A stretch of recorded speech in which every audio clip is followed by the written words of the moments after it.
Español.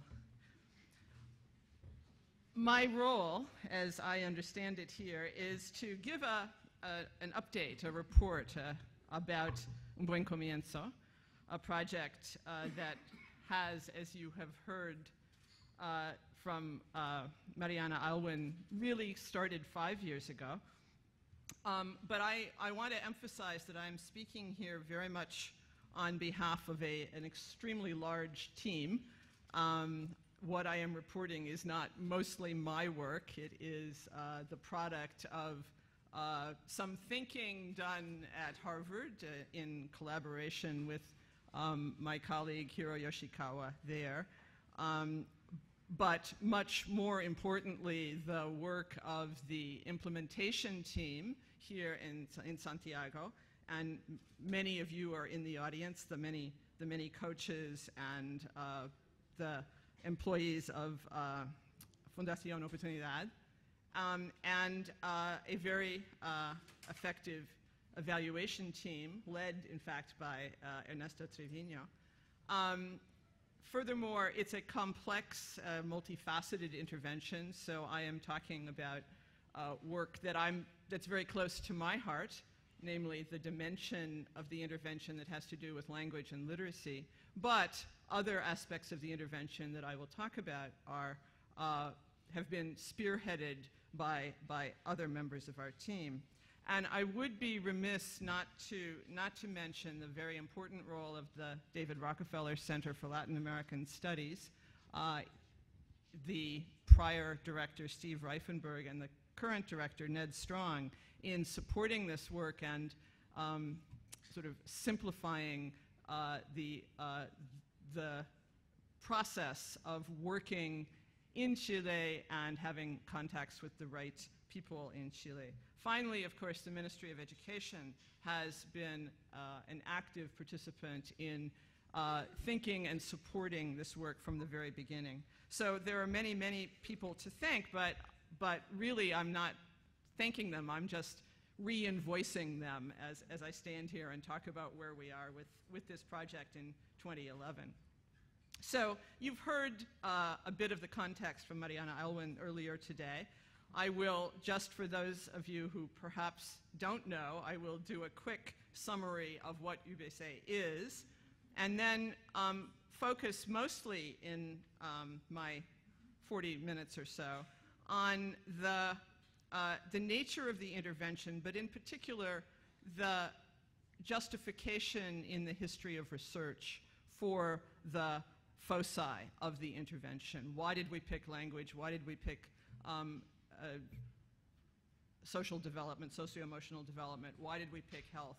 And what's the research base for having focused on those aspects of children's lives in designing the intervention? And then I'll give a little update about where we are and how much we've done. Well, you've heard this, I think, but just a quick review for those who came in after coffee. In 2006, there was a seminar on early childhood education organized by the ministry and Fundación Educacional Oportunidad and Harvard. I wasn't at that seminar. Kathy McCartney was, Judy Palfrey was. As soon as the work started, they left and handed it over to us. Kathy would gladly, I think, have taken on this project, but she had the bigger job of becoming dean right around then. So she solicited help in actually making it work. And with the help of the foundation and the David Rockefeller Center, and under the direction then of Andrea Rolla, who then worked with the foundation, we did a pilot in Peñalolén in 2007 and started a proper experimental study in 2008. And in the 3 subsequent years have recruited additional comunas, Maipú, Lo Prado in 2009, and 2010, Puruhuel, Estación Central, and San Ramon.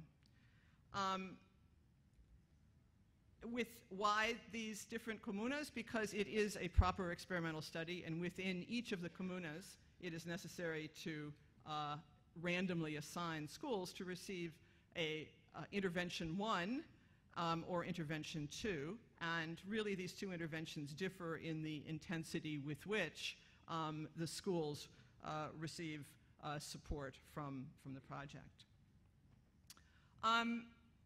The mission, of course, is to improve quality of early childhood education with a focus on language, and I will talk more about why language is our major axis of intervention.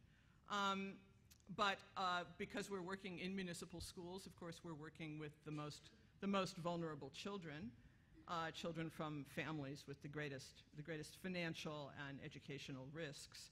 And the decision was not to intervene directly with the children, but to deliver the intervention via the teachers and aides in the classroom.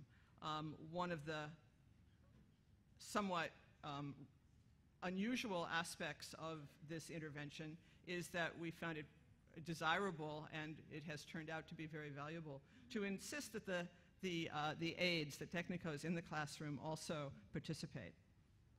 And we see this as a project that will produce a report in another year, but more importantly, that has contributed to opening up this ongoing dialogue among a wide variety of people in Chile interested in early childhood education. Okay, so this is what we call our theory of action. And all the way on the left, you see the boundary conditions, the underlying conditions that had to be in place. Oh yeah, for this to happen. It started with intense interactions and discussions at a so-called Mesa Técnica Interinstitucional, where very many people, some of you in this room, participated in helping to think about the design of the intervention. I think that was a very important process because it brought so much knowledge from Chilean early childhood educators and policymakers to the table. The project is engaged in ongoing cooperation, understanding with the Ministry of Education, but also with the directors of education in the municipalities, in the comunas where we are working. And it was decided, as I already said, to work via professional development for the classroom personnel, the classroom educators. So what did we decide to focus on? Language, socio-emotional development, and health. Obviously, we think those foci will result in improved language, socio-emotional skills, and health outcomes for children, but we understand that the mediation of the intervention, what goes on between delivering the intervention and getting the effect, is process in the classroom. So we're observing in classrooms to see how that happens. It is the educational teams that actually are the active agent in delivering the intervention. So we have lots of data from them about their experiences. We have lots of data from the coaches who are actually engaged in helping to deliver the intervention about their experiences as well. And then the role of the family. Doctora Pedregal showed us how important it is to consider the role of the family. And I think had we heard her talk and those results from Chile Crece Contigo 3-4 years ago, we would probably have focused more attention on family component of this, but there is a family component as well.